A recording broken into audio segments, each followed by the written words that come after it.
Familia, amigos, Dios les guarde, gracia y paz a ustedes. Aquí estamos nuevamente este domingo. Que Dios les guarde, Dios les bendiga, que Dios llene de gracia y de favor sus vidas, para que a través de lo que el Señor está haciendo con ustedes, lo que el Señor está haciendo con nosotros, el Señor glorifique su palabra, y que como lo hizo con la iglesia de Tesalonicenses, podamos ver y reflejar que Dios tiene un propósito para con nosotros. Como es costumbre o habitual en la iglesia Jinetes por Jesús, leemos la escritura expositivamente, o sea, versículo a versículo. Hoy estaremos viendo, retomando en este nuevo año, bajo la guianza del Señor y del Espíritu Santo, el libro de Tesalonicenses. Voy a hacerles un pequeño resumen de lo que es el libro de Tesalonicenses. Pablo se lo escribe a Tesalonicenses estando preso, una carta que la escribe a través y con Silvano o Silas y Timoteo. Tesalonicenses era una ciudad que estaba bajo el dominio romano,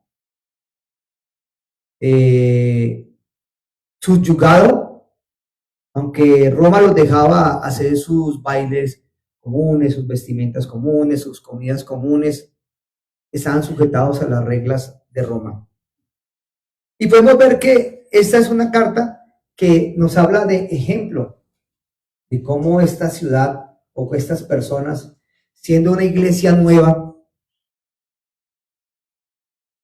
impactó en su momento a las naciones de la tierra, en su ejemplo, a las ciudades que estaban alrededor, con ejemplo de la clase de cristianos que crecieron a través de la palabra, de la enseñanza tanto de Pablo, de Silas y Timoteo. Y como hoy en día nosotros, al llevar ese mensaje o al recibir este mensaje, debemos ver que fueron personas que nos dejaron ejemplo. Más adelante lo veremos. Entonces, oremos para que sea el Padre y nuestro Señor Jesucristo, del Espíritu Santo, nos dé sabiduría y conocimiento. Señor, te damos gracias por esta tu palabra y te pedimos, Dios, que así como esta palabra llegó a la iglesia de Tesalonicenses con el poder del Espíritu Santo, aunque ellos estaban pasando por dificultades y persecuciones, fueron transformados, Dios, por amor a tu nombre. Te pedimos que esta palabra dé fruto y fruto en abundancia. Entonces, como les decía, esta palabra viene de Pablo, esta carta viene escrita de Pablo, fue su primera carta, y encontraremos palabras que él no las repitió en otras cartas. Y empieza así en el capítulo 1 de Tesalonicenses, versículo 1. Salutación o saludo. Pablo, Silvano, este Silvano tiene un nombre de Silas, más adelante estaremos expresándonos con él como Silas, y Timoteo, a la iglesia de los tesalonicenses, en Dios Padre y en nuestro Señor Jesucristo, gracia y paz a vosotros, de Dios nuestro Padre y del Señor Jesucristo. Como podemos ver aquí, Pablo incluye en este saludo a Silas y a Timoteo. ¿Y cuál es el objetivo de esta carta? Silas y Timoteo habían estado pastoreando a tesalonicenses y fueron a visitar a Pablo a la cárcel y le comentaron cómo se estaba viviendo esta experiencia de pastorear la ciudad o los cristianos que eran tesalonicenses. Como les decía, era una ciudad bajo el dominio romano y ellos, aunque era una iglesia nueva, fueron fundamentados en la palabra y hoy en día nos sirven de ejemplo. La cuestión es que usted lo lleve a su vida, a su iglesia, para que usted pueda ser de ejemplo como lo dice Pablo. El objetivo de la carta de Tesalonicenses, tanto la primera y la segunda carta, son confirmar a los convertidos, a los nuevos convertidos en la verdad elemental del evangelio, condicionarnos para que vivamos una vida santa y consolarnos con respecto al retorno del Señor Jesucristo. Entonces, este mensaje viene inspirado para que usted y yo tengamos la mirada puesta en Jesús. En una placa de esta ciudad había una descripción que decía: después de la muerte no se revive, después de la muerte no hay reencuentro. Imagínense lo tremendo que había en esta ciudad de paganismo, que la primera carta hace un énfasis en caer sobre el arrepentimiento, o sea que la gente se arrepienta y espere en la venida del Señor Jesucristo. Y podemos ver que nos da una esperanza, que Jesucristo vendrá. Dice el primer versículo: a Pablo, Silas y Timoteo, a la iglesia de los tesalonicenses, en Dios Padre y en el Señor Jesucristo, gracia y paz sean a vosotros de Dios nuestro Padre y del Señor Jesucristo. Aquí, en estas pocas palabras, incluye una atención. Incluye como personas, ¿a quién? A Silas y a Timoteo. Donde Pablo no hubiera incluido a Silas y Timoteo, ellos hubieran pasado desapercibidos y nadie los nombraría. Pero Pablo, en su humildad y en el valor al trabajo que hicieron Silas y Timoteo con la iglesia de los tesalonicenses, escribe a nombre de ellos tres, guiado por el Espíritu Santo, de que lo que ellos habían hecho era para resaltar la labor que había hecho Dios en la iglesia de tesalonicenses. Estos hombres habían sido claros en la enseñanza del arrepentimiento, en humildad y siempre guiados por la sabiduría que el Espíritu Santo le había dado. ¿Quién? A Pablo. Dice: en Dios Padre y en el Señor Jesucristo. O sea, esta carta fue escrita en Dios Padre y en el Señor Jesucristo a través del Espíritu Santo en la vida de Pablo y de Timoteo y de Silas, para hablarle a la iglesia de Filipos. Y como esta iglesia tenía una relación especial con Dios, pero igual era una iglesia nueva, Pablo resalta esa parte, en el Dios Padre y en el Señor Jesucristo. Miren lo que hay, esta parte Pablo no la vuelve a repetir en ninguna de sus cartas. Miren cómo dice el Señor Jesucristo en Juan 17, 21, 23, donde nos resaltaría la unión que tenía la iglesia de Filipos, de tesalonicenses, con el Señor. Que todos sean uno, como tú, Padre, en mí y yo en ti, y que también ellos sean uno en nosotros, para que el mundo crea que tú me enviaste. Yo les he dado la gloria que tú me diste, para que sean uno así como somos uno. Y yo en ellos y tú en mí, para que sean unidos, perfectos en unidad. Tengan en cuenta esto. Cualquier persona que está unida a Jesucristo está unida a Dios. Acuérdese, Jesucristo es el único mediador entre Dios y los hombres. Entonces piense de que esa gracia y paz, como dice el versículo 1, gracia y paz sean a vosotros de Dios nuestro Padre y del Señor Jesucristo.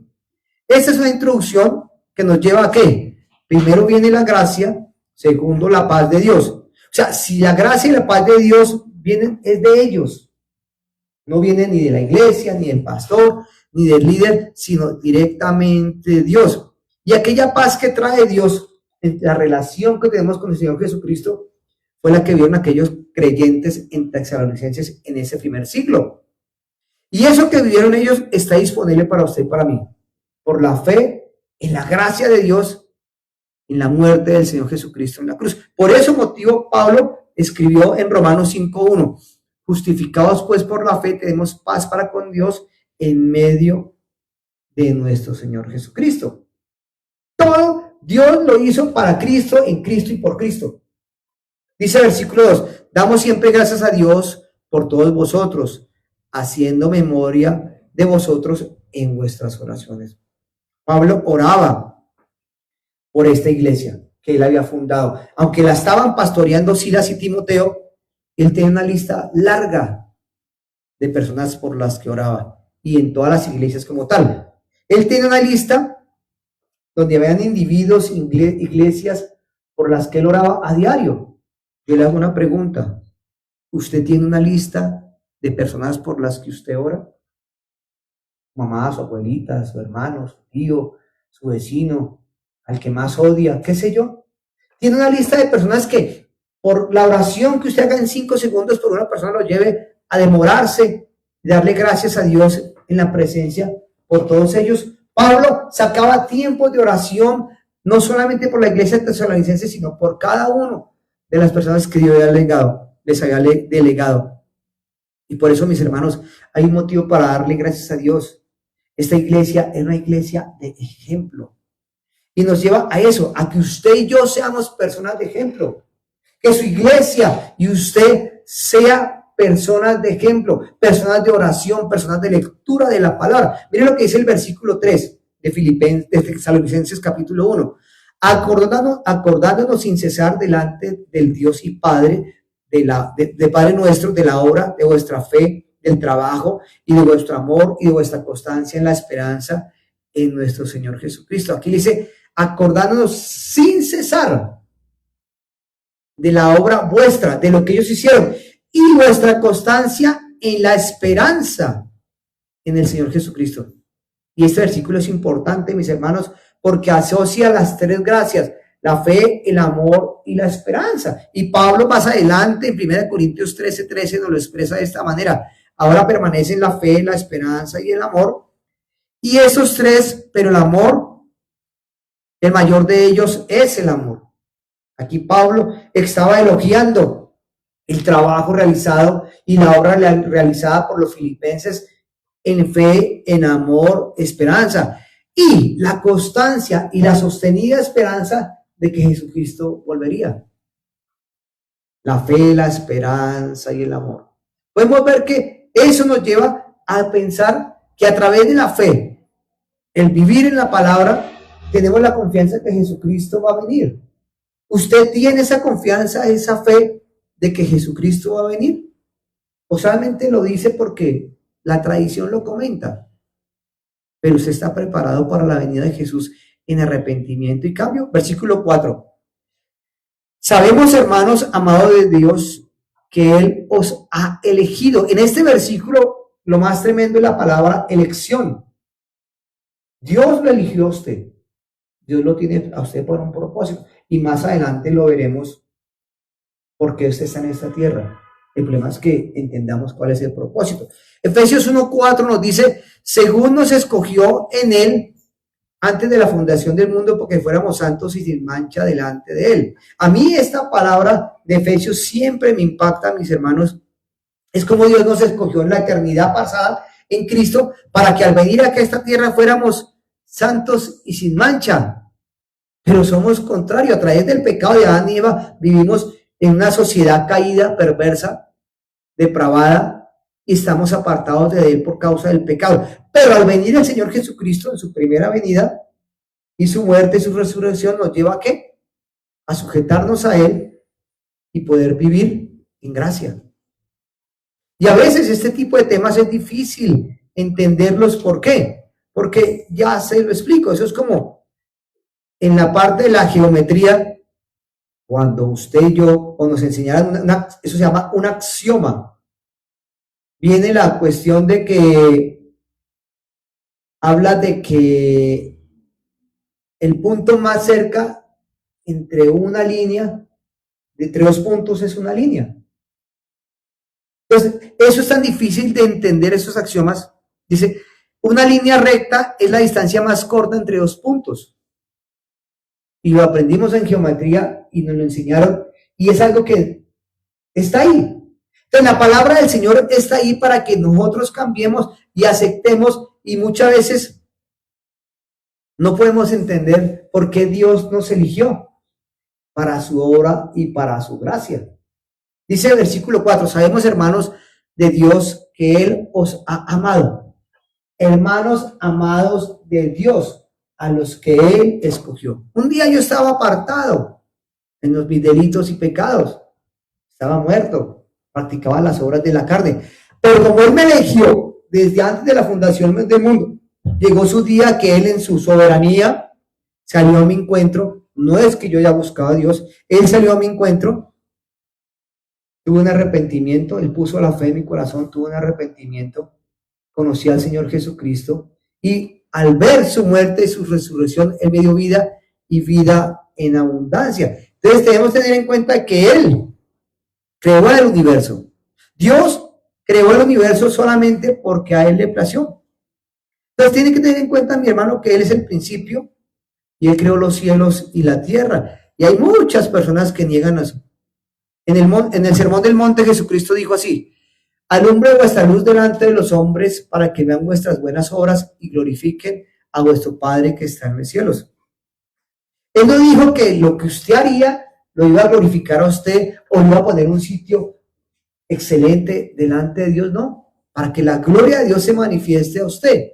Es como si Dios estuviera buscando el consejo de alguien para cómo hacer las cosas. No, Él es soberano, Él es perfecto en lo que hace.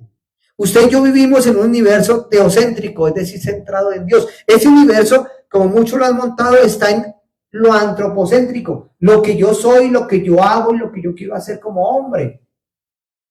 Otros dicen que es geocéntrico, o sea que todo gira en contorno al universo, a la tierra, a la naturaleza, y sacan a Dios del contexto. La gente puede decir que Dios es tirano, pero Dios no es tirano. Dios es un Dios justo, es Dios santo, y todo lo que hace es justo. Imagínense que usted le hubiera dicho a Dios, ¿por qué me hizo hombre? Yo quería ser mujer. ¿O por qué me hizo mujer si yo quería ser hombre? Porque usted me colocó en la familia que me tocó, y me hubiera gustado nacer en una familia de mucho dinero. No, Dios lo escogió a usted y lo colocó a donde era con un propósito. Pero el propósito es que usted no se quede centrado en lo que está, sino que usted viva para la gloria de Él y para el propósito de Él. Imagínese usted alegándole a Dios que usted por qué existe. Acuérdese de Job, que Dios le dijo, ¿por qué nací? Pasando en dificultades y en pruebas, Job nunca renegó del Señor. Desnudo vine y desnudo hoy. Él dio, Dios quitó. Entonces piense, mi hermano, de que usted en esta altura del partido solamente tiene que buscar cuál es la realidad de su vida y entender que Dios no es un Dios tirano. Él le da la posibilidad a usted cuando Él lo llama de que usted le pueda decir, Dios, yo lo acepto o no lo acepto. Él lo llama, Él sale a su encuentro. Usted, el que diremos. ¿Qué dirá usted? Dice en Romanos 9:14, ¿qué pues diremos? Que hay injusticia en Dios. Y Pablo mismo lo responde, de ninguna manera. Dios hace todo lo correcto. Solamente somos creación de Él, sino que también somos criaturas depravadas, criaturas que pensamos más en lo mal que en lo bueno. Pero Dios nos llama, aunque estamos muertos en nuestros delitos de pecados, nos llama a vivir una vida en santidad. Y por eso dice, Él os ha elegido. Y Él hace una invitación permanente. Y eso no solamente se lo hizo en esa época los apóstoles o a la iglesia de los tesalonicenses, sino a usted y a mí hoy también. Juan 7:37 dice, si alguien tiene sed, venga a mí y beba. ¿Usted tiene sed? Venga a Cristo. ¿Tiene sed? Compórtese conforme Él lo llamó. Él le sacia solamente su sed. Cuando usted lea la historia que el Señor nos habla en la Biblia de la mujer de flujo de sangre, perdón, la mujer samaritana, y cómo Dios sacia su sed, primero su sed espiritual y después su sed física. Yo le pregunto, ¿usted está listo para recibir al Señor Jesús? Él está llamándolo. Dios ofrece esa salvación y es gratuita. Y ahí es donde entra nuestra libertad, nuestro libre albedrío. No, Señor, yo no lo acepto. Yo lo rechazo. Y no hay decisión intermedia. Señor, yo lo sigo una semana o yo me acerco a usted dentro de 5 años o 3 años. No, cuando Dios lo llama a usted de una. Y para este pueblo de la gente de tesalonicenses fue así de una sola. El Señor les predicó, Pablo les predicó, Silas les predicó y se arrepintieron. Versículo 5. Pues nuestro evangelio no llegó a vosotros en palabras solamente, sino también en poder en el Espíritu Santo y en plena certidumbre. Bien sabéis que como nos portamos entre vosotros por amor de vosotros, se lo repito, pues nuestro evangelio no llegó a vosotros en palabras solamente, sino también en poder. No es que el evangelio que yo le estoy predicando a ustedes es mi evangelio, no, es el evangelio escrito en la palabra, pero que el poder del Espíritu Santo en plena certidumbre llega a su vida. Hoy sacamos tiempo con el pastor Carlos y yo le dedicamos tiempo a estudiar la palabra, es para llevarle un mensaje a usted basado en la escritura, no lo que a mí me pareció en buena voluntad o en buena gana predicarle a ustedes para entretenerlos. No, yo estoy impartiendo la palabra y que la palabra llegue y la palabra en su momento dará fruto en usted y dará su tiempo.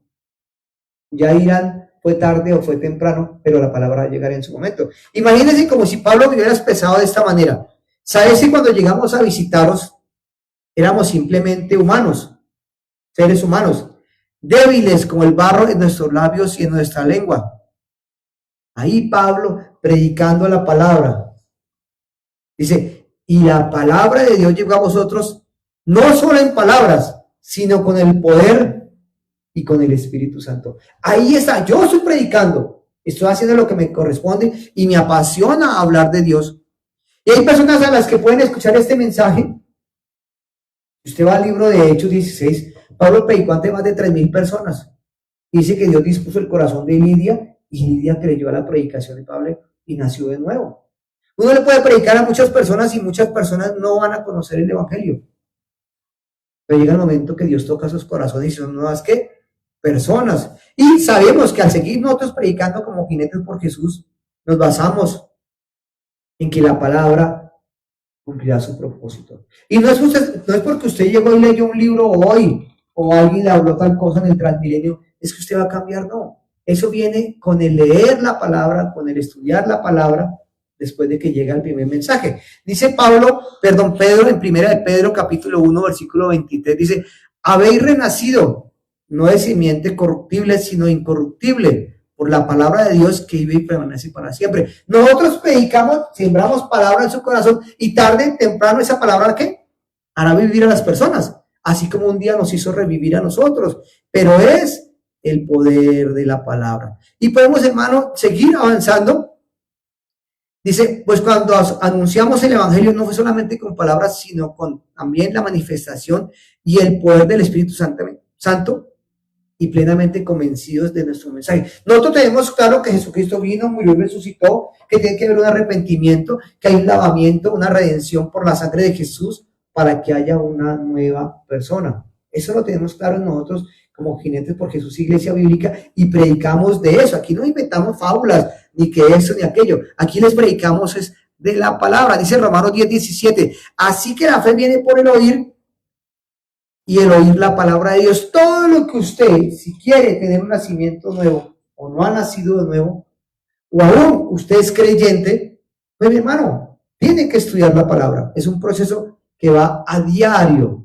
Por el Espíritu Santo es el poder de Dios para la salvación de todo aquel que cree.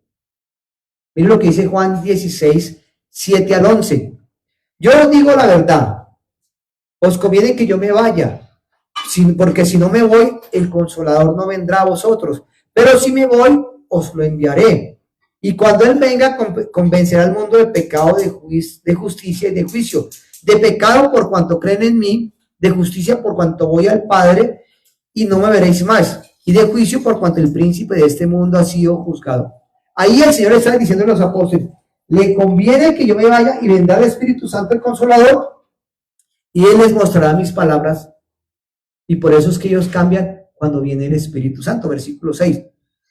Dice, a mí me impacta tanto esta parte y es tan difícil para nosotros como seres humanos vivir esta parte cuando dice, vosotros vinisteis a ser imitadores nuestros y del Señor, recibiendo la palabra en medio de gran tribulación con el gozo que da el Espíritu Santo. Viniste a ser imitadores nuestros. ¿De quién? De Pablo, de Silas y Timoteo. Recibiendo la palabra en medio de gran tribulación con el gozo que da el Espíritu Santo. Usted me dirá, pero pastor o Henry, ¿qué estaban viviendo Pablo y Silas y Timoteo cuando escribieron esto? ¿Están dónde? En la cárcel. ¿No era así? ¿Será los habían apaleado, los habían cascado, los habían flagelado, todo por amor a Cristo? Eso no lo he vivido yo. Nos han rechazado cuando dicen qué clase de cristianos son ustedes. Jaja, es que cristianos tal cosa y tal otra. Pero a estos manes los golpearon, los maltrataron y los llevaron a la cárcel. ¿Por qué? Por predicar la palabra. En medio de la gran tribulación que estaban viendo ellos, vivían el gozo del Señor. He conocido personas en medio de la adversidad, un cáncer, una enfermedad, una quiebra económica. Personas que conocen a Jesucristo, en sus palabras solamente sale fe y esperanza, que Dios está haciendo algo bueno con ellos y que todo obra para bien. Dice, recibiendo la palabra en medio de gran tribulación con el gozo que da el Espíritu Santo. Por eso la Biblia dice, el gozo del Señor es ¿qué? Nuestra fortaleza.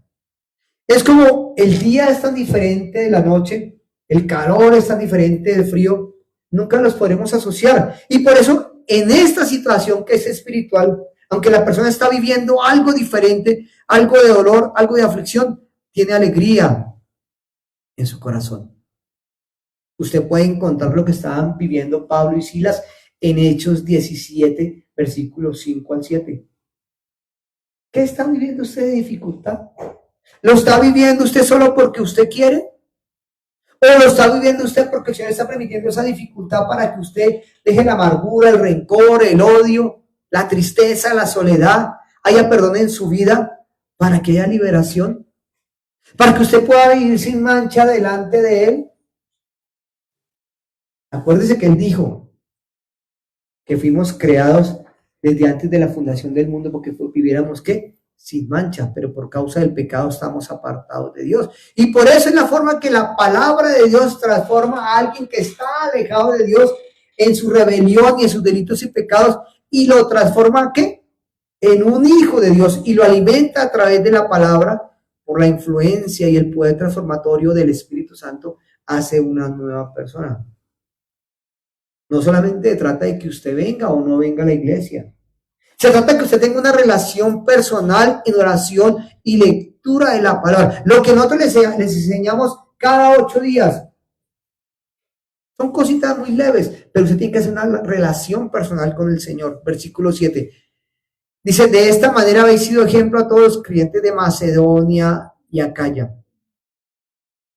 Esta sesión de Macedonia y Acaya se refiere a Europa en el imperio de greco-macedoniano de Alejandro Magno. Acuérdense, era una ciudad pagana influenciada por todo ¿quién? El imperio romano. Pero aunque era una iglesia nueva, impactaron, mis hermanos, a estas sociedades. Pero ¿cuántas personas llevan 15, 20 años en la iglesia? Diciendo que van a una iglesia, diciendo que son cristianos, pero el cristiano no tiene nada.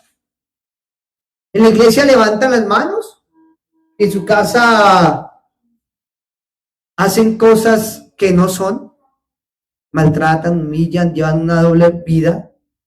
Ahí es donde se hace la diferencia. Porque partiendo de vosotros ha sido divulgada la palabra del Señor, y no solo en Macedonia, sino en Acaya, sino que también en todo lugar vuestra fe en Dios se ha extendido, de modo que nosotros no tenemos necesidad de hablar nada. O sea, Pablo, Silas y Timoteo no tenían que hablar nada porque la gente le hablaba de qué clase de cristianos eran los tesalonicenses. ¿Qué clase de cristianos eran? Y por eso dice que son imitadores de ellos y de Jesucristo. Dice versículos 9 y 10 y vamos cerrando. Ellos mismos cuentan de nosotros como nos recibisteis y como os convertisteis de los ídolos a Dios para servir al Dios vivo y verdadero y esperar de los cielos a su Hijo, al cual resucitó de los muertos, a Jesús, quien nos librará de la ira venidera. Eso nos llevaría al versículo 3 de este Tesalonicenses 1, donde nos lleva cómo nos escogió Él y para qué nos llamó. Y por eso dice que equivale la obra de fe que tuvieron ellos, la obra que hicieron ellos al convertirse de los ídolos a Dios. Allá Pablo no les llegó, tienen que llegar a adorar, dejar de adorar estatuas de no sé qué. No, Él les predicó de arrepentimiento de Jesucristo. Y esas personas reconocieron que estaban actuando mal, donde tenían otros ídolos que los ídolos que les impuso el imperio romano. ¿Los llevó a qué? A transformarse y a dejar esos ídolos por amor a Jesucristo. Yo no sé cuál sea su ídolo, cuál sea su Dios. Trabajo, su esposa, un mal amor, un vicio. Para usted arrepentirse tiene que dejar algo atrás y seguir a Cristo. Y eso fue lo que ellos predicaron, de seguir a Jesucristo. Juan 6:29 dice: esta es la obra de Dios, que creáis en aquel que Él ha enviado. ¿Dios envió quién? A Jesucristo, para morir por sus pecados y por los míos. Si usted tiene que tener en cuenta, mis hermanos, de que ellos se convirtieron de los ídolos al Dios viviente. Si yo le pregunto a usted, hoy tiene que arrepentirse. Si usted lee como el mensaje que el Señor le dio a las iglesias en Apocalipsis 2 y 3, a las 7 iglesias, les habla de arrepentimiento. La iglesia es la que tiene que arrepentirse. Usted y yo como creyentes tenemos que arrepentirnos a diario. Él dice, si confesamos nuestros pecados, Él es fiel y justo para perdonarnos y limpiarnos de toda maldad. A diario vivimos contra las acechanzas del diablo.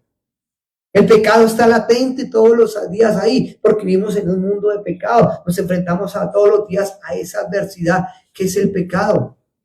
Pero aquella persona que está en el pecado, al impío como el Señor lo llama, al cual era yo, Pablo decía, de los cuales era yo, el primer pecador de todos, pero cuando conocí a Jesucristo, me enseña que tengo que arrepentirme, y el arrepentimiento es diario. ¿Y usted cómo empieza a vivir un arrepentimiento? El Señor lo expresaba a través de Juan 14:15, si me amáis, guardad mis mandamientos. Hermano, si usted lee la Biblia, si usted pone en práctica la Biblia, pues habla de que tiene que arrepentirse, de que tiene que vivir una vida en rectitud y santidad. Piense usted, el Señor le dice a Pedro que lo iba a negar. Y Pedro no solamente lo negó, Pedro volvió a su naturaleza, echó atrás, empezó otra vez a decir groserías, a blasfemar. Dijo, yo a ese man yo no lo conozco. Pero cuando viene el tiempo del Pentecostés, tuvo que el Señor tener un encuentro personal con Pedro, y el Señor le dijo, Pedro, ¿ya se arrepintió? No. Él le dijo, Pedro, ¿qué? ¿Me amas? Pero Pedro se arrepintió, fue de que blasfemó y negó al Señor. Dijo, Señor, tú sabes que yo te amo. Él no dije, Señor, ya me arrepentí. Eso es como la oración del rico y del publicano, el fariseo y el publicano. Señor, yo no soy como este publicano. Yo diezmo, yo ofrendo, yo hago buenas obras. En cambio, el otro que dijo, Señor, sé propicio a mí que soy pecador. Son oraciones diferentes, mi hermano. Y para cerrar esto, yo pienso, como decía Simón, hijo de Jonás, ¿me amas? Y usted le puede decir, Señor, yo sí te amo. Y como la iglesia de Tesalonicenses que amaba al Señor, y Pablo le dice, ¿cómo te convertiste de los ídolos a Dios para servirle al Dios vivo y verdadero? Nosotros estamos esperando la venida de Jesucristo, pero usted no está esperando solamente leyendo la Biblia en la casa. No, mis hermanos, eso tiene que llevarlo a usted a ver de que su mamá, su abuelita, su tía, su hermana, el vecino, la vecina, van para el infierno porque no conocen de Cristo. Y de pronto usted ha sido mal testimonio y está viendo piedra de tropiezo. Pues hora de actuar, de que si usted está orando por esas personas como Pablo y Silas y Timoteo oraban, hermano, hay que orar por las personas que se están perdiendo. Hoy día todos se creen perros, ahora todos se creen gatos y los papás sí como tal. No, no, mis hermanos. Así no es. El mundo está confundiendo nuestras generaciones y usted y yo no estamos haciendo nada por nuestras familias. Pero tenga en cuenta que el día que lleguemos ante la presencia de Dios, me pueda decir, buen siervo fiel, en lo poco fuiste fiel, en lo mucho te pondré. Usted está llamado a llevar el mensaje, mis hermanos. Primero que todo, arrepiéntase, para que pueda decirle a otro, arrepiéntase. Y que ese otro le puede decir a otro, arrepiéntase.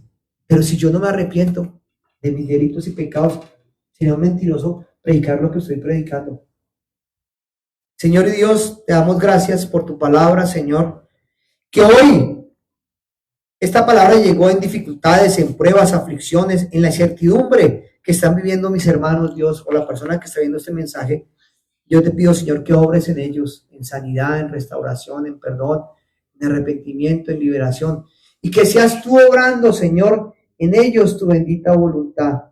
Yo te lo pido, Señor, bendícelos, Dios, y que ustedes, mis hermanos, les dejo de tarea, aparte de que lean el segundo capítulo dentro de 8 días, dice Ministerios de Pablo en Tesalónica, vayan preparándose para que dentro de 8 días sea más fácil entender el mensaje y que sea Dios obrando por sus vidas. Los bendecimos, se les ama, somos Jinetes por Jesús, Iglesia Bíblica. Amén y amén. Listo, Carlitos.